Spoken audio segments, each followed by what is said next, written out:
देखिए पंचवर्षीय योजना जो हुआ टोटल 12 हुआ, कितने हुए हैं? 12। सबसे आपके एग्जाम में सिर्फ डेट पूछा जाता है और कुछ पूछता नहीं। ऑब्जेक्टिव में सिर्फ डेट पूछता है, उतना डाउट पूछता नहीं, लेकिन आपको थोड़ा थोड़ा सब कुछ बारे में बता देते हैं, ठीक है ना। प्रथम पंचवर्षीय योजना जो हुआ, देखिए योजना आयोग का गठन जो हुआ था 1950 को हुआ था। आपको हम कल बताए थे कि 15 मार्च 1950 योजना आयोग का गठन हुआ। योजना आयोग का गठन हुआ, उसका उद्देश्य था विकास, क्या था? विकास, आर्थिक विकास हो सके, ठीक है ना, सामाजिक न्याय मिल सके, कोई दिक्कत है, लोगों को रोजगार ज्यादा से ज्यादा प्राप्त हो, क्या उद्योग धंधे लगाए जाए, ठीक है ना। और इसी के जगह पे एक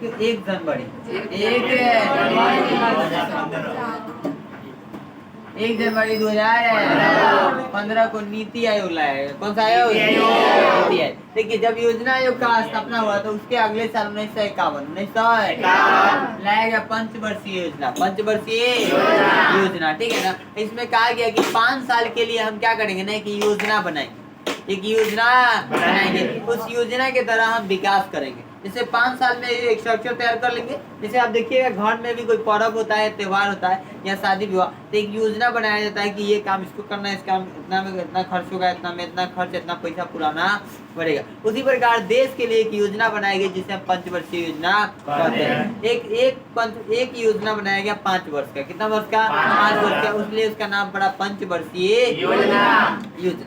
सबसे पहला जो योजना बना था 1951 में बना था, कितना में? 1951। आपको पता है कि 51 से कब तक चला? 5 साल चला होगा, तो 51 से 56, 51 से 56, याद रखिएगा, शुरू हुआ था 51 में, 56 तक चला था। तो प्रथम पंचवर्षीय योजना कब तक चला? 51 से 56, 51 से प्रथम पंचवर्षीय योजना कब से कब तक चला? आपसे कहेगा कि शुरुआत कब हुआ था? 1951 में, 1951। यहाँ तक कोई दिक्कत नहीं। देखिए हमारा देश जो है ये कृषि प्रधान देश है, गांवों का देश है, गांवों का तो शुरू से कृषि पे ही ध्यान दिया जाता है। उस समय ना कृषि के लिए इसका उद्देश्य यही था, एक उद्देश्य होना चाहिए कि नहीं? आखिर क्या आप पढ़ रहे हैं तो कोई ना कोई उद्देश्य से पढ़ रहे हैं, हम पढ़ा रहे हैं कोई ना कोई उद्देश्य से पढ़ा रहे हैं, ठीक है ना। कोई शादी विवाह कोई भी चीज में होता है तो कोई ना कोई उद्देश्य होता है। इसका भी एक उद्देश्य था कि कृषि का विकास किया जाए। क्या किया जाए? कृषि का विकास किया जाए, और वैसा ही हुआ। उस समय देखिए 3 बांध बनाए गए थे, आपको बताया भांगड़ा नांगल, दामोदर घाटी और हीराकुद। इस सब के प्रथम पंचवर्षीय योजना के तहत इस सब का निर्माण किया गया था, समझेंगे ना। बनाया गया कृषि के विकास के लिए, कृषि के विकास के लिए, कोई दिक्कत नहीं है, ठीक है ना। बोले नहीं तो ध्यान नहीं, बाद में पूछेंगे नहीं आगे तो धो देंगे, ठीक है ना। निर्माण हुआ और ये योजना क्या हो गया? सफल। क्यों सफल हुआ? क्योंकि कृषि उस समय हमारे देश में सही था, और हम लोगों ने प्लान भी बनाया कि कृषि को विकसित करना है। क्या करना है? विकसित करना है, और ऐसा ही हुआ, कृषि विकसित हुआ, ठीक है ना। और ये योजना क्या हो गया? सफल। जैसे हम बनाए थे कि हमें वहां तक जाना है और हम चले भी गए, तो हम क्या हो गए? सफल। क्या हो गए? सफल। जब ये सफल हुआ तो लोगों के अंदर थोड़ा उत्साह आया। क्या आया? उत्साह, और कुछ खुशी आई। क्या आई? खुशी। आप भी जब कोई चीज बनाते हैं प्लान और वो सफल हो जाता है तो आपके अंदर क्या आता है? खुशी आता है, ठीक है ना। उसके बाद बना द्वितीय पंचवर्षीय योजना। अब बताइए 56 तक चला था, 56 से 5 साल जोड़ दीजिए, 1 साल। तो 56 में स्टार्ट हुआ द्वितीय पंचवर्षीय योजना, और कब तक चला? 61 तक। कब तक चला है? 61 तक। द्वितीय पंचवर्षीय योजना चला था 1956 से 1900। अब इसमें ना उद्देश्य बनाया गया उद्योग को। किसको? उद्योग मतलब समझते हैं ना, मशीन उसीन का। कहा गया कि अब तक कृषि हो गया। पहला पंचवर्षीय योजना में हम क्या बनाए थे? कृषि। क्या बनाए थे? कृषि। और कृषि हमारा क्या रहा? सफल हो गया। क्या हो गया? सफल। तब हम द्वितीय में उद्योग पर टारगेट करेंगे। किस पर? उद्योग पर। उद्योग लगाने के लिए आपको चाहिए पैसा। कृषि में तो ज्यादा पैसा नहीं लगा, बांध बनाना 2-3 को बांध अपना पैसा से बन गया, कोई दिक्कत हुआ? नहीं हुआ। लेकिन उद्योग लगाने के लिए आपको मशीन लाना पड़ेगा। क्या लाना पड़ेगा? मशीन। जैसे आप देखिएगा तब बोकारो में steel company, Bokaro steel company रूस के मदद से बनाया, समझ गए ना। वैसे आप उड़ीसा में भी है, कुछ लगाए गए हैं, ठीक है ना। तब अपना उद्योग लाने के लिए मशीन लाना पड़ेगा। मशीन के लिए क्या होना चाहिए? पैसा। तब पैसा ना विदेश से बहुत ज्यादा कर्ज लिया गया। और कर्ज इतना न ले लिया भारत को, उसी में कर्जे में डूबा रह गया। इसलिए ये कैसा हो गया? असफल। कैसा हुआ? असफल। तो द्वितीय पंचवर्षीय योजना क्या हो गया? असफल। अब लोगों का मनोबल थोड़ा गिर गया।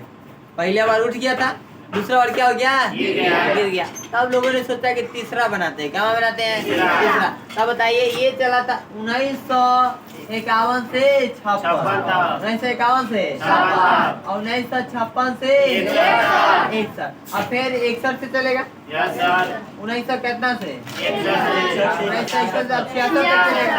चलेगा कि नहीं चलेगा? तो ये तीसरी पंचवर्षीय योजना 1961 से 1966 तक चला। 1961 से 1966। अब लोगों को दिमाग में था कि खाली कृषि बनाए तो सफल हो गए, खाली उद्योग बनाए तो असफल हो गए। असफल अब दोनों बनाते हैं, दोनों मिला के करते हैं, दोनों कुछ कृषि पर ध्यान देंगे, कुछ उद्योग पर। किस पर? ठीक है। लेकिन हुआ क्या, ये भी योजना क्या हो गया? असफल होने के 3 कारण थे, 3 प्रमुख कारण थे। कितने? 3। 1962 में चीन ने आक्रमण कर दिया। चीन ने आक्रमण कर दिया किस पर? भारत पर। पहला कारण 1962 में चीन ने आक्रमण किया भारत पर। दूसरा कारण 1965 में फिर पाकिस्तान आक्रमण कर दिया। कौन आक्रमण कर दिया? पाकिस्तान आक्रमण कर दिया। इसी आक्रमण में भारत ने लाहौर को कब्जा कर लिया था। इसी आक्रमण में 1965 के आक्रमण में जब भारत पर आक्रमण किया तो उस समय युद्ध में भारत जीत गया और पाकिस्तान क्या हो गया? हार गया। इसी समय लाहौर पर भारत ने कब्जा जता लिया। लेकिन 1966 में ताशकंद समझौता हुआ, जिसके तहत लाहौर को आजाद मतलब दे दिया, वापस दे दिया गया। ठीक है ना? 1966 में ही हुआ था ताशकंद समझौता। 1966 में ही एक कांड हो गया, तो बहुत बड़ी कांड थी, वो थी पंडित जवाहरलाल नेहरू की मृत्यु। क्योंकि हमारे भारत के प्रथम प्रधानमंत्री पंडित जवाहरलाल नेहरू 1950 में बने थे। 1966 तक वही प्रधानमंत्री थे और उस समय उनके क्या हो गए थे? क्या बताइए? किसी के घर का गार्जियन का डेथ कर जाना कितना बड़ी, मतलब उस समय तो उसका घर का स्थिति खराब हो जाएगी नहीं, कुछ दिनों के लिए होगा कि नहीं होगा? 1966 मानिए तो भारत के प्रधानमंत्री जो होते हैं भारत के गार्जियन होते हैं, एक तरह से माना। क्या एक अचानक से गार्जियन का डेथ हो जाए तो क्या ये सही है? किसी भी घर के लिए सही नहीं है। और ऐसे ही डेथ हो गया किसका? पंडित जवाहरलाल नेहरू का। तो ये 3 जो थे ये प्रमुख कारण थे तीसरे पंचवर्षीय योजना का सफलता का। उसी समय लाल बहादुर शास्त्री जी ने एक मतलब जो नारा दिया था, जय जवान जय किसान। आपसे ऑब्जेक्टिव पूछता है, जय जवान जय किसान का नारा किसने दिया? लाल बहादुर शास्त्री। ये देखिए कि भले किसानी ठीक था, उद्योग का नाम लेते ये क्या हो जा रहा है? असफल। क्या हो जा रहा है? अब आप समझ में आए? तीनों पंचवर्षीय योजना समझ में आ गया? समझ में आया कि नहीं है? अब मिटा देंगे तो कोई दिक्कत होगा नहीं ना होगा? इसमें तो कुछ बच ही नहीं गया, कुछ बचा? अब बिना लिखते भी समझ में आ जाता, तो बेकार न लिख पाते।